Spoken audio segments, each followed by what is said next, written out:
Okay, I think we are going to get started. Hi, everybody. Welcome, and thank you for coming to our webinar about the Texas youth prison crisis. My name is Sarah Reyes. My pronouns are she, her, hers. I am a policy analyst here at the Texas Center for Justice and Equity, and I will be your moderator today. So today we're going to hear from a few people, and the first person we are going to hear from is Jolie McCullough. Jolie is the reporter who essentially broke the news about the conditions in the youth prisons, and we appreciate her being here. She will be discussing her report and findings, but we just want to make a note that she is in no way endorsing this campaign and is here to speak to the facts of her report. So Jolie, if you want to introduce yourself, and we can just kind of get started from there. Yeah, hey everybody. I'm Jolie McCullough. As Sarah has said, I am the criminal justice reporter at the Texas Tribune. I've been at the Texas Tribune for almost 8 years now. And you know, the Texas Juvenile Justice Department is one of the things out of many that I report on, from, you know, policing, from things like the state adult prison system, the death penalty, things like that. But obviously, there's never a shortage of stories when it comes to covering the juvenile justice system as well. Awesome, thank you, Jolie. So we have a few questions to kind of get the conversation started. So what made you investigate this story and where did you start? Yeah, so I had my first, well, you know, I've reported on TJJD throughout the years, but this summer I had a big report that came out in early August, essentially just looking at how the system is pretty much nearing total collapse in terms of the 5 state prisons that we have for juveniles in Texas. It started, I had started to peek back into it. Obviously, it's been kind of on the back burner for me, as you know, there's been a lot of things going on, but it has been top of mind still that there is a federal investigation into TJJD right now that started last year, about a year ago now, that the US Department of Justice has been investigating TJJD for allegations of, you know, mistreatment and abuse of the kids that are locked up inside there. But in April, in late April, I kind of, you know, got drawn back to that direction again when the leader of the agency, Camille Kane, who had been there for about 4 years, and she had come in as on this big wave of a big wave of sexual abuse and physical abuse allegations, and she was coming in saying, like, we're gonna clean up and we're gonna fix this. You know, this crisis of sexual abuse and physical abuse that has plagued the agency for, you know, 15 years now. We're going to fix it. And about 4 years in, she quit abruptly. And that's kind of what drew my attention. It wasn't I'm resigning. It's like, I quit as of right this second. And it was one day after the governor had once again redirected money from the agency to fund his border security mission, which is a whole other thing. But I had been reporting on that mission, and so that's kind of what drew me back to focus on this. And then in July, early July, the new interim director of the agency sent out a letter to all the probation chiefs, essentially all of the county-wide juvenile justice systems, saying, look, we can't take any more kids right now. We are dangerously understaffed, which has always been the case. Like, that's something you hear a lot from TJJD. It's kind of like just chronically understaffed, as is TDCJ, which is the adult prison system, and, you know, prison systems throughout the country. But this was something they're like, we're so understaffed that we can't even, like, if you're telling me that you've just sentenced a kid to state prison, like, we can't take them. So that was what really drew my attention. And I was like, I need to look into this right away. So I spent a month or so just kind of looking at all the data that they had, talking to the agency, talking to people inside, talking to parents of kids who are inside. And essentially, it's just the thing that came out is that, you know, even the agency itself, so a state agency, the leaders are saying, like, we're about to fall apart. Like, this is not a joke. Like, we are barely hanging on. They're largely blaming pay, but essentially they're saying we are so understaffed that it's unsafe for both our staff and the kids who are kept here. They had, and they still do, I just checked as of August, they're less than 50% staffed for their office, for like their correctional officer position. So they have less than half of the officers that they're supposed to have. They had it last year, 70%, like a turnover rate of 70%. So like 70% of employees left within that year, like that turnover rate. And they have desperately tried to recruit new employees, but even still, as of August, most of the people that they had hired, most people still were gone within 6 months. So they're having trouble hiring people, and the people they do hire pretty much come in and then leave right away also. So as a result of that, what you're seeing is, the staff who is still there is being very overworked. Everyone has to work, 16-hour shifts. Teachers who come in and are supposed to only, be there for the educational, because these are still teenagers, they still have to be enrolled in education programming. The teachers are having to take on the roles of the security officers. Same with the caseworkers, like the social workers, the program managers, they're having to take on the role of security officers. And essentially what you were seeing a lot of, especially this summer, was there was just not enough people still. So kids were being left in their cells up to 23 hours a day sometimes. Dozens of kids reported to like the state agency that goes in every month to like kind of look at and see how many, just to kind of see how the agency is doing.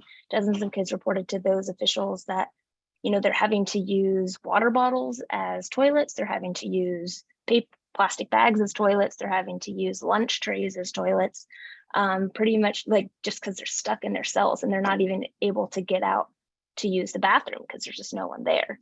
Because these are cells that are just pretty much a slab of concrete and a little mattress pad, and the prisons that were having the biggest problems with staffing. This is an adult prison where you're thinking of like a prison cell where there's like the toilet sink combo. The toilet is in the dorm outside of your like locked cell. So they were, being left to use the bathroom in water bottles or just on the floor.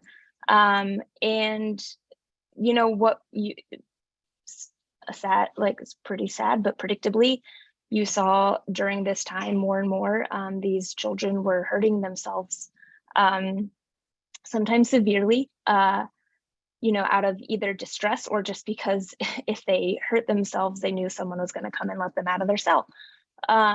So I found that during this year, the beginning half of this year, nearly half of the kids who have been locked inside these prisons have been on suicide watch. So half of the kids, there's about 600 kids in these 5 state prisons spread throughout in different parts of the state. And about half of them this year have been on, half of them who are there this year have been on suicide watch at some point, which is, it's pretty staggering. I think there's no other way to put it really, that this is obviously TJJD has always been an agency in crisis, but this is just another level. Yeah, thank you thank you for speaking to that. And for those who are watching, we dropped the link of Jolie's report in there, so you can kind of follow along with things that she's talking about. And Jolie, how does this current crisis fit into the history of crises in the Texas juvenile system? You were saying that they're always in crisis. Is this something you've never seen before? What's that kind of look like since you've been kind of reporting on in criminal justice? Yeah, so I as I kind of referenced, like this is a chronic, staffing is a chronic problem at prisons everywhere, adult prisons, juvenile prisons. TJJD has notoriously always had the worst turnover rate of any state agency, pretty consistently since I've been here, at least. So for the last 8 years, essentially it's like TJJD, TDCJ, which is the adult prison system, and then CPS. Because these are obviously they're very hard jobs. No one's trying to say that these are easy jobs. They're hard jobs, but TJJD tends to have far beyond what even the adult prison and the CPS workers, they just leave more frequently. It's a place that people don't seem to want to stay and work, including the executive directors. Like leadership also turns over pretty quickly in this agency. So it has always been having this staffing crisis, and it's also had, as I kind of referenced, just a lot of partially probably you can't disconnect the two. A lot of problems with abuse, a lot of problems with mistreatment, a lot of problems with just lack of control within these prisons.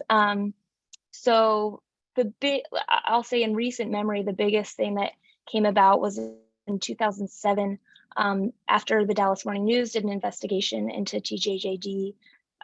There was just a lot of attention drawn to this, like, just sexual abuse inside these lockups. And so these, within the state prison system for juveniles is generally what they aim to do is to have the kids who are found guilty of having committed felonies. Typically the goal from the state is to have those who, like, they can't get help at the county level. They need they're either severe mental health needs or incredibly violent. These are the types of kids that are meant to be in the state system. That isn't always the case, but that is like the intended population. So this is obviously a very high needs community, a very hard population to deal with if you're an employee.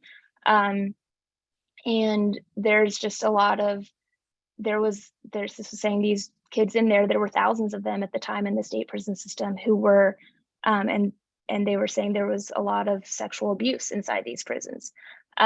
What came of that actually was a very fast reaction in terms of how the Texas legislature typically reacts. Was the next legislative session, they really kind of focused in on this. They passed some reforms, and then even in 2011, they completely restructured the entire juvenile justice system in Texas, essentially joining all the local agencies, all the local probation departments, local detention centers with the state system, and saying, like, we need to send as few kids as possible to the state system and get everyone we can help at home. So what we saw over the next several years was just the population plummeting, which everyone seemed to be happy with. Lawmakers, advocates such as your group, everyone was happy to see less kids in prison equals, good for the vast majority of people. So now today, it went from thousands of kids to today we have less than 600. But these are the 600 that arguably most often are the hardest to work with. They have the most needs. Now there has been, I want to say in 2017 or 2018, there was another round of sexual abuse, physical abuse allegations. And I say a round of because it's not like there's never times where there's just none. Like I get press releases from the agency, once every few months at least, where it's like, okay, so this officer was fired and arrested for this allegation. So it happens, there's like a trickle at all times, but then when there's like a bunch that are found out at one time through one investigation, that's what kind of draws the attention in. And so the Texas Rangers went in to kind of look around to see what was going on. Greg Abbott got very involved in terms of, finding who was physically or sexually abusing these children. And then he fired a bunch of the leadership, and then Camille Kane, the woman who I spoke about earlier, who had quit abruptly, was his pick to kind of go in there. And she was doing we're going to restructure this, we're going to shape it all. And she has this new model of, focusing on trauma-informed care, all these things that on paper sound great, like let's focus on rehabilitation, not punishment, all of these things. But there's just very little staff. The pandemic obviously happened, which creates safety concerns. Following the crux of the pandemic came this, quote, great resignation, as people like to call it. And they were hit incredibly hard. So that kind of, those are the scandals, I guess, leading up to where we are now. Yeah, thank you for sharing that. Has anything changed since you initially published your report? Have you kind of continued to dig into this and maybe figure out what TJJD is going to do, and maybe have some insight on what that might look like for the future? Yeah, so I am still reporting on this. I'm hoping to have some, yes, I'm still reporting on this. Expecting more from me coming soon, is all I guess I will say. But essentially, TJJD, the agency itself, has largely blamed this on pay. Prison officers, adult prison officers, juvenile prison officers, they're not state employees, period, generally speaking, are not paid incredibly well. The juvenile prison officers were paid, I mean, especially in this day and age, up until April, when there was an emergency raise implemented because they were just bleeding staff. A correctional officer starting made about $36,000 a year. And now they have implemented an emergency 15% raise that they did make permanent recently. That brings it up to about a little under $42,000 a year. Still significant, still fairly low pay. One of the things that stuck out to me that the interim director said was, our prisons are in rural communities, so we have a smaller labor pool.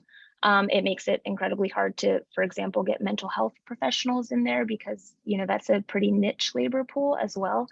And we are competing with in Giddings, say. Giddings is, about an hour east of Austin. There's a big Buc-ee's right outside town. And she says, how it's hard for me to convince them to come work for us when they could make the same amount of money being a cashier at Buc-ee's. Which was really telling to me, because that, which job is one job is a lot more demanding than the other. So they have blamed a lot of this on pay, and they're hoping to get a bigger pay bump in the next legislative session, which starts in January and ends in May, and whatever budget decisions they implement would start in September. So it's still kind of far away. There have been lawmakers who've called for, shortly after my report came out, there was a hearing where lawmakers were calling for immediate, we need a special legislative session to address this. And one of the things being to give more money for the agency for the kids who are in these prisons, as well as, to fund other types of intervention programming. Governor Abbott he's the only one who can call a special session. He did not respond to those requests. And his office has told me that, he supports more money to TJJD in the next legislative session, but has kind of left it at that. And so that's really what is on the deck for immediate action right now. It's really been focused on pay. I don't know if I just rambled or if that answers your question. That definitely answers the question for sure. Okay. Yeah. So we have a few questions for you in the chat. One is kind of going back to when you talked about Operation Lone Star. Is it true that Governor Abbott took money from TJJD to fund Operation Lone Star, and could that money have paid for raises? So what kind of impact did that money have on the department? Yeah, so there's been a lot, so it's kind of hard to say, unfortunately, but I will try to explain as best as I can. So essentially, the CARES Act money, the federal COVID relief money that's been coming through the state is meant to be used for COVID related expenses. For example, hazard pay for, prison officers who are working in very dangerous environments and very susceptible to becoming infected with COVID during the height of the pandemic, when there were no vaccines or any alternative available for them. what Governor Abbott has done is this, seemingly allowed like loophole to have diverted a lot of the money that came in through the CARES Act to instead fund other things, the largest expense being his now $4 billion Operation Lone Star. So what the agency will say and what Governor Abbott will say is this money had a net zero effect, or the switch had a net zero effect. So essentially what they're saying is, okay, you got TJJD got this last time, let's say in April, TJJD got $30 million. It was about, I think, $32 million in the latest bunch of CARES Act funding to use for salaries, whatever COVID expenses. And then what happened was then Governor Abbott pooled the exact same to the dollar amount. Like it's not, they're trying to hide it. They're being very clear about what they're doing. Pulled the exact same dollar amount out of the agency's general revenue, like their overall budget, not specifically the CARES Act money, but he said, okay, you just got that extra supplemental money. So we're going to take the same amount out of your existing budget and put it towards the Operation Lone Star. So what they're saying is he's not taking money from us. It has a net zero effect. But you could make the argument that that $32 million could have, the additional money could have been used within the agency in another way, but was instead taken for Operation Lone Star. Cool. Yeah. Thank you for explaining that. I did have another question. So kind of going back to, you were talking about some of your specific findings. I'm curious if you had personally been able to go into these facilities, or this was, you were through the department. And if you have been in these facilities, can you kind of explain what they look like, and just kind of give a description to people that are on kind of listening to that? Yeah, so I've been into Giddings. I've only been to Giddings. Yeah, and that is, again, it's one of the ones that's been having the most problems, probably the most problems, especially in terms of staffing levels, in terms of kids reporting having to, use water bottles as toilets. So I went to Giddings. Obviously, this is, as they know, I'm reporting on this. I wasn't able to talk to any of the children. But it's still, I felt necessary to go just to kind of get a picture in my mind of what this looks like even. Giddings is, it's a big campus. These were all built, to house a lot more kids than they do now, as the population has shrunk. It has multiple dorm buildings. Generally speaking, like one dorm, like one building has 16 cells to hold 16 boys. Giddings is a boys' prison, to hold 16 boys. And so there's the cells, and then there's like a couple of, metal picnic table-like settings. There's like the row where the urinals and a couple toilets and a couple showers are. And then there's like 2 offices for like the officers. And then a phone on the wall. Pretty bare bones out. And then those are what the dorms look like. And then the cells, as I explained before, very minimal, pretty much concrete slab, thin mattress, maybe like a little bookshelf kind of inset into the wall.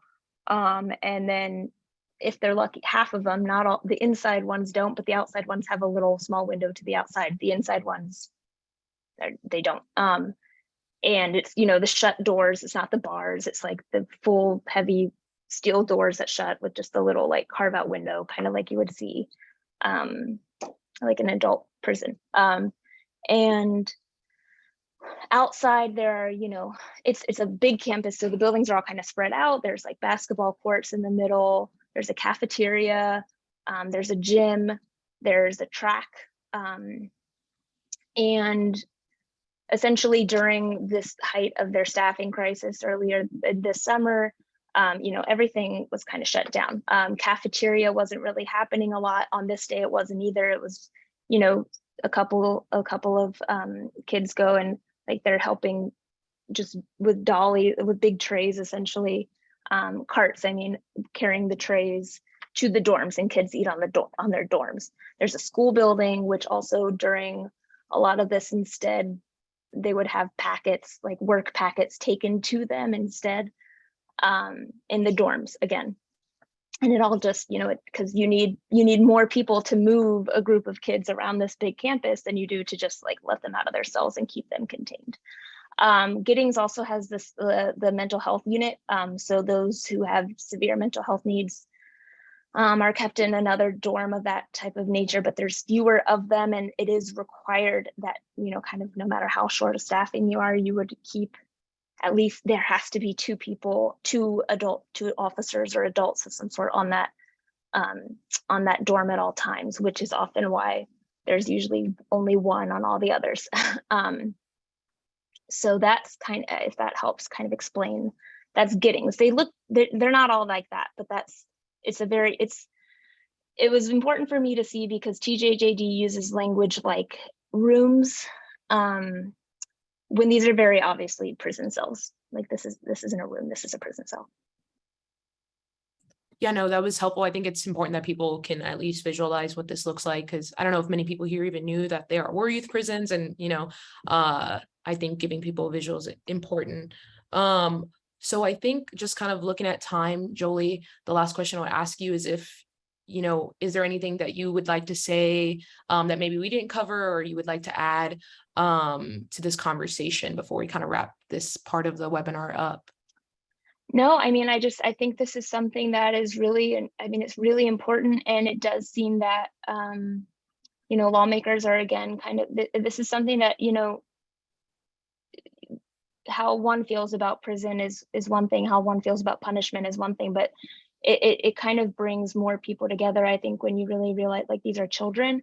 And yes, sometimes these children have done horrific things, but it is, even in the state, even in like conservative mindsets, like and this is a situation where it is approached differently. And in like state law, it is written, like it is meant, the juvenile justice system is meant to be rehabilitative, whereas like the adult one is often meant to be punitive.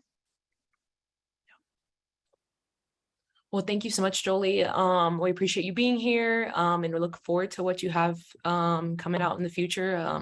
Thank you again for being here. Yeah, thank you.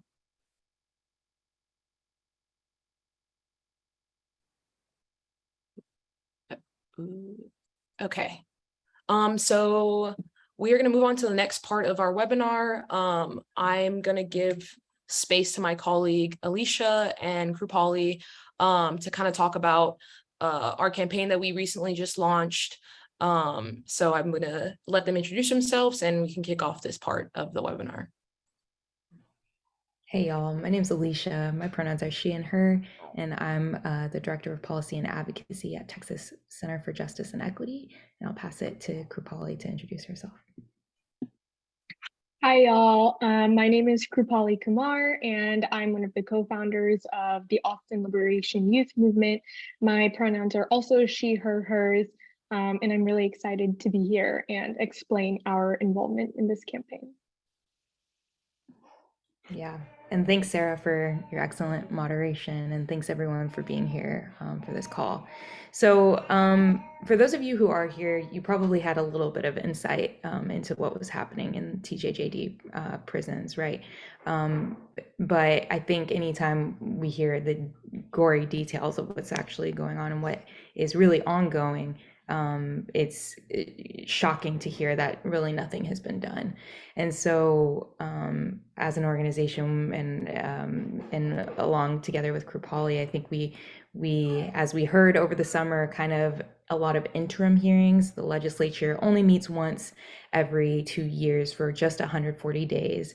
And during the interim, they often will have committees that study issues. Well, we did have a youth health and safety committee come together on interim issues. We also had the juvenile justice and family issues committee come together on interim issues, and they talked about TJJD and they heard the horrors that are ongoing there. And the only solution that came up was better recruitment, better pay for employees. And we know that that's not going to solve the problem that's inherent in criminalizing and punishing and abusing children, and that there's no justification for that type of treatment whatsoever. And so we wanted to bring something new to the legislature, make sure that they have a solution that they can look to when the department brings them the solution for better pay, right? We want to make sure there's an alternative out there. And so we are launching this week the Finish the 5 campaign, and we are calling on the state legislature to shut down the 5 remaining secure detention facilities owned by TJJD. Now, to be clear, there are prisons and there are jails throughout communities as well, much fewer than the amount of probation departments that exist, but they're out there too. And one step towards complete abolition for children in Texas will be making sure that they are never housed in one of those these horrible, chronically failed facilities that exist at the state level. So we're hoping that the legislature will make a commitment to close the facilities by 2027 in any state, and even in our not so distant past where we have had success with facility closure. It's been because of a governor directive that says we are going to close these facilities. And if we don't have that, then what we'll keep getting is these patchwork solutions that we know aren't going to be provide the solutions that we really need for these kids. But there's going to need to be more than that, right? Because inevitably, when someone brings up this discussion about abolition or about shutting down the facilities, someone will ask, well, what do you do with the youth instead?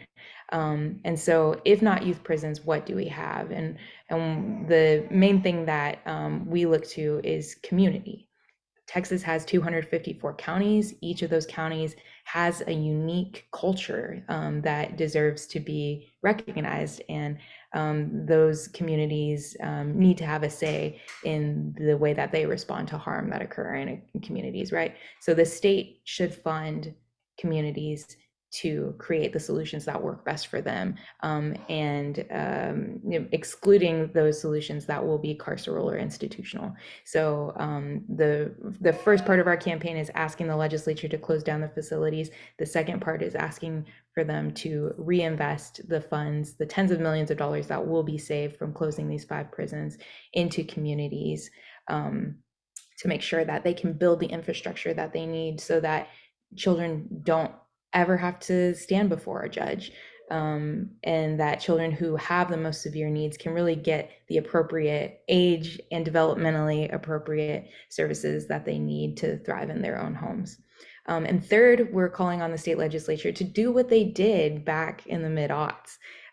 Jolie alluded to this earlier, when there was kind of these problems kept coming up and they realized, okay, these patchwork solutions aren't going to cut it, so we need a restructuring.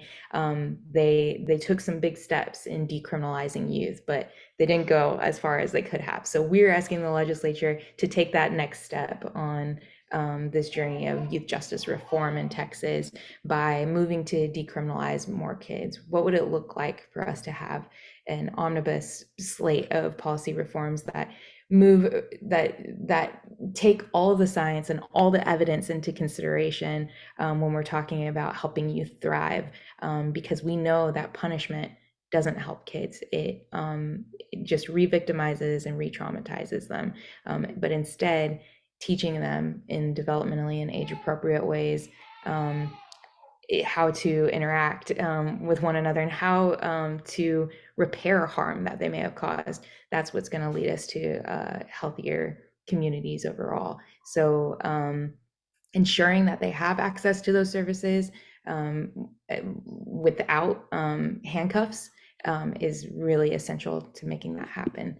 So we are down to less than 100 days until the next legislative session. And these are big asks and these are big demands that we have. And so we are looking to form the largest youth justice coalition that the state has seen in order to make this happen. And so I will kick it off to Krupali to talk a little bit more about how you all can get involved. Yeah, thanks, Alicia, for explaining the whole campaign. Like I said, I lead an organization called the Austin Liberation Youth Movement. For some context, ALYM, Austin Liberation Youth Movement, is a grassroots student-led organization based here in Austin, Texas. And we started a little over 2 years ago in July of 2020 with the uprising of Black Lives Matter protests and the movement for racial justice. And our first event that we organized was a student-led protest against racial violence that me, along with a few of my other co-organizers from ALYM, organized at the Texas State Capitol. And from that protest and from the momentum that we built from that march, we created ALYM. And since then, we've been involved in a lot of racial justice and decarceration work. And so when I reached out to Alicia this time around, asking her like, what is there to get involved in related to this, she told me about this campaign, and it absolutely aligned with our vision for prison abolition and for transformative justice. And so I will kind of explain a few of the ways that you can get involved if you're interested in being a part of this coalition. But just to give some more background, the way that the coalition is going to be structured is TCJE, Texas Center for Justice and Equity, is going to be in charge of organizing the infrastructure and logistical aspects of this campaign. And Austin Liberation Youth Movement is going to be involved in mobilizing young people to be a part of this campaign. And so a big reason why we are putting an emphasis that this movement is youth-led is because we believe that those who are closest to the problem should be those who are closest to the solutions as well. And so our theory of change is that every major social movement that has happened in the United States or even internationally, every major successful social movement too has been led by young people. We can look to the Black Panther Party, the Civil Rights Movement, the LGBTQIA Stonewall riots. We can look to March for Our Lives. And even now with the climate justice movement, all of these movements are led by young activists, young organizers. And so that's why even the movement for prison abolition really needs to be led by young people, especially because the issue with what is going on at TJJD is affecting young people. And so we want to try to center the voices of those most impacted and those most affected by these issues, which also means centering the voices of people of color and historically marginalized and also currently marginalized communities. So that is a little bit of context about our theory for why youth should be involved in this movement. And there are a few ways that we have kind of developed for people of really any age to get involved. Like I said, if you are a young person on this webinar and you want to get involved, you can join our mobilizing efforts, which I'll explain in a second. And if you're not young, still feel free to get involved. There are so many ways. Alicia, Sarah, Maddie, people like Jolie, they are all part of, they are all somehow contributing to raising awareness about this campaign, giving us kind of information about what is going on in TJJD. So there's really a role for everybody in this movement, regardless of your age. But we just want to emphasize that it's young people we want to be leading it. So if you are interested in joining the coalition, regardless of how involved you've been in grassroots organizing in the past or not, we are going to be having our biweekly Finish the Five coalition calls. So basically what these calls are, they are going to occur every other week until January when the legislative session starts. And at these calls, we will kind of gather with all of the organizations and all of the individuals who are a part of this coalition. So TCJE, Austin Liberation Youth Movement, are the main organizations kind of spearheading these efforts, but we have lots and lots of other organizations who are also willing to be a part of this coalition, organizations that work on specific areas of like criminal justice reform, such as decriminalizing marijuana. So if there's a specific policy area that you want to get involved in, join the coalition calls, see what other organizations are doing, what work they're doing, and there is going to be a place for you, no matter what your interests are, no matter what your age is, to be involved in this campaign. So the first call is going to be happening tomorrow night, and I believe the link will be dropped in the chat now or a little bit later in this webinar for you to register for that coalition call. And at the call, again, you will be introduced to the other organizations and individuals that are a part of this campaign. And you can, it's not binding, you're not obligated to be a part of the campaign at that point, but it gives you a good introduction into what our work is and who we're working with. So speaking specifically for what Austin Liberation Youth Movement is doing, we are in the process of recruiting young people for this campaign, and we have divided our areas of advocacy for this campaign into 4 main sections. So first is the research portion, and we really want to what we really want to do is raise awareness about what is going on in TJJD, but also to gather information and data about what the impacts of incarceration are on youth. This could be the psychological impacts of solitary confinement, or there are so many issues within the topic of prison abolition that we're trying to really cover. And so our research team is launching a research task force, which is a group of individuals who will be involved in researching these different areas of incarceration and what the impact of that is on the population that is affected by incarceration. Our second team is the policy team, and they are involved in going through the policy brief, which actually was released yesterday. So you can find that on the website for this campaign, which will also be in the chat. And our policy team is going to be a group of young individuals, young organizers, who are going to go through the policy, work with more experienced policy analysts, policy experts, such as Sarah, such as Alicia, and kind of go through and see how we can improve these policy proposals so that they have the most effect, the largest impact on remediating the effects of incarceration on youth.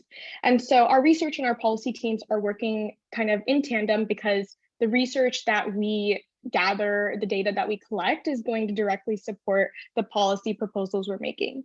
So we have research, we have policy, we also have our social media and digital activism team.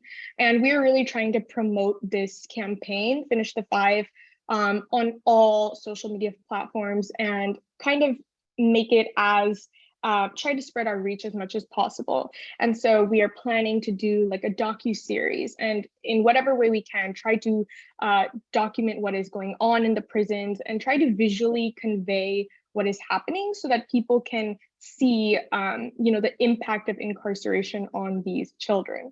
And we believe that will be really effective in mobilizing people and garnering support for this campaign.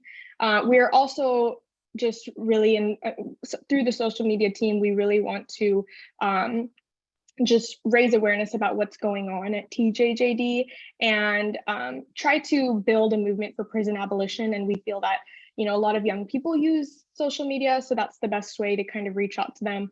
And so if there are young people on this webinar who are interested in that, feel free to join the coalition call tomorrow or reach out to us to see how you can get involved with that. And then the last team is the protest team. So protest team is involved in organizing the direct action or the protest that we're going to host in January. And we are still deciding on a specific date. The tentative date is January 19th. But basically our vision is that we're going to coordinate a large scale protest in front of the Texas State Capitol, the day that, whichever day we are assigned to testify on. And so this is going to be called the TJJD Day of Closure. And so we are in the process of planning this protest, and protest planning requires a little bit more expertise, but we have already planned a protest in the past. So we would be more than happy to work with organizers who have not organized a protest and kind of show them how that works. But we really feel that by organizing a march and mobilizing people in person, that really makes a statement and sets a precedent for what we believe matters in this legislative session. And it also garners media attention, and at worst, we raise awareness about what's going on in the prisons. And that honestly is not even the worst. That is a huge step in the right direction. And so through all these methods, through research, through policy making, through social media activism, and through organizing protests and direct actions, we feel that we are really building a movement towards prison abolition. And that movement is being led by young people and people of color as well. And so if you are interested in any of these, please join the call tomorrow. The link should be dropped in the chat as well for where you can register. And if you can't make it tomorrow, join the next coalition call. There's really no like deadline or obligation to register. And once again, if you can't make every coalition meeting, that's totally fine. But we want anyone and everyone to get involved in these efforts. So if you can make whatever meeting you can, please consider joining. And that is, I think, all I really have for the ways that you can get involved. But yeah, hopefully we see a lot of y'all there tomorrow. Thank you, Krupali, for that. And thank you, Alicia, for beautifully explaining the campaign and what it's going to kind of look like. So we have about 10, 11 more minutes, and we want to leave that open for some questions that we already actually have in the chat. So one of the questions that we have is, what kind of infrastructure would you like the communities to build? I feel like, Alicia, you might be able to kind of answer that. Sure. Yeah. Something that's interesting is like in doing this work, I didn't realize until a couple years in is that we don't really have a clear definition anywhere for justice. Like if you look in the dictionary, you look up the word justice, it's something like relating to moral and just activity, right? And then you go and look at just, and that word is really about relating to like morality, what's good, what's right and wrong.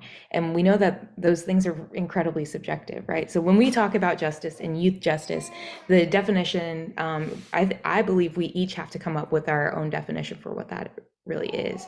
And for me, the definition of justice is everyone getting what they need. And so to build an infrastructure to create the world that we need where prison abolition is possible, we need to have a world where everyone can get what they need. And when I see our state and I see the way that TJJD looks right now, I'm really not surprised, because we are consistently ranked the worst in terms of children's insurance rates, children who are insured. Texas is one of the very few states that has yet to expand Medicaid benefits from the federal government to, receive those state benefits. And so with so many children, that's just one small example, so many children that are just not even able to access mental health care or basic health care. It's no wonder that there's such needs that exist in our communities. So making sure that those very, very basic needs are met before we even start talking about some of these other issues, or even start to think about the issue of revenge or retribution, that is something that our culture holds so dear. We have to make sure that children have food on the table, that they have quality education, and that they have the healthcare that they need when they're struggling with things like a mental health crisis or a behavioral health crisis. So like I said, that's going to look different for every community. What exists in Hidalgo does not exist, necessarily in Lubbock in the same way. We're a huge state, and there are different cultures across different counties, and we have to be responsive to that and create space for communities to speak up and say what it is that they need. And then the state should respond in kind with the funding to support those things. Yeah, that kind of moves us into this next question that someone has. what is the role of county attorney offices and district attorney offices in this conversation, especially discussing the strategy of decriminalization. So if you can kind of talk about what counties are going to kind of look like going forward with our plan. Yeah, so this is tricky sometimes in advocacy, the discussion about how we move and work with system actors, right? Because it feels a lot of times like we're on just opposite ends of understanding. But we also know that system actors have the power to shift the culture, that system actors, the decisions that they choose to make within their own departments are so impactful for how this work can continue, right? So, for example, in Harris County at the beginning of 2020, some advocates realized that in the Harris County post-adjudication facility that they have there, they were holding kids for 23 hours a day in medical isolation because nobody knew what to do about COVID at the time, and they didn't want kids to get infected, and so they thought that was the solution. We thought that was not the right solution, and so we urged the department to work together with advocates and community-based service providers to create another solution. And so they agreed. They said, we will furlough a lot of our kids, and you, community-based service providers, respond to their needs. And the community-based service provider said, okay, we'll do it, but we're not going to criminalize them. If if there's a violation of probation or something like that we're seeing, we're not going to necessarily report that back. And I said, okay, let's see how this experiment goes. So they funded those community-based service providers to be able to expand their reach and serve more kids than they were able to serve before. And that meant mentorship. That meant actually going to kids' houses every single day to give them a hot meal. That meant providing the technology resources that they needed when their school shut down and they had to do online learning.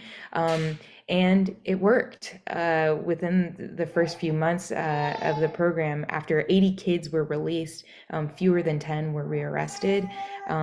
And it's something that's still working today. So the probation department agreed to continue funding, to seeding their funds or reinvesting their funds to community-based partners through a community reinvestment fund. And we brought it to the county, and the county said, that sounds like a good idea, we'll match those funds. And so that took a lot of deep, difficult conversation with both the probation chief, Henry Gonzalez, who's really a leader as system actors go in Texas, and then also the assistant DA there, who agreed that when he gets calls from law enforcement in the middle of the night about a youth arrest, that in most cases he would ask the officer to take them home. So that was all incredibly important and essential to making things work in Harris County. And it's something that we can scale up to the rest of the state and other counties as well through that collaboration.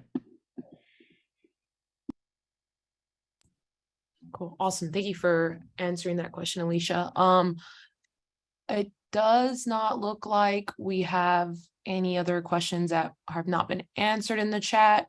But I know we have 5 more minutes left, so I'm going to give people maybe a minute if you want to throw your question in the chat, or I know Maddie is monitoring Facebook. I did see the one about other language translation. So one of